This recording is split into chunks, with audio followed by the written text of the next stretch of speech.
Peter, ich bin's, der Birger. Freu dich auf den Sommer, haben's gesagt. Der ist super, haben's gesagt. Freunde der Sonne, futzt mal etwa die Lampen am Himmel aus dem Leben. Bei mir klopft alle halbe Stunde ein Hobbit, der seinen scheiß Ring in mein Zimmer schmeißen möchte. Und wenn das so weitergeht, kann ich auf meinem eigenen Arschwasser bis ins Senegal segeln. Und weil wir da was dagegen tun müssen, heißt's halt How to Hitzschlag. Und bevor meine Hosen von selber davor schwimmt, fangen wir an mit Phase 1.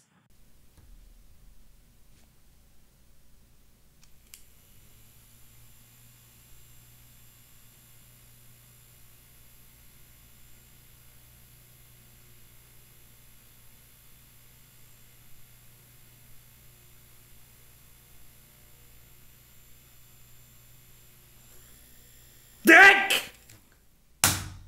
Gut, 5 Euro vom Fenster rausgeschmissen, sehr wurscht, haben wir's. Dann probieren wir's mit Phase 2.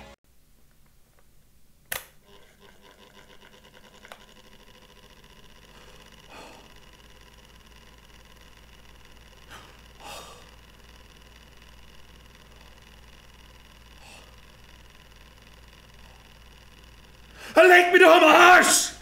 Gut, dann steigen wir Hut, dann in Phase 3. Dann halt es so!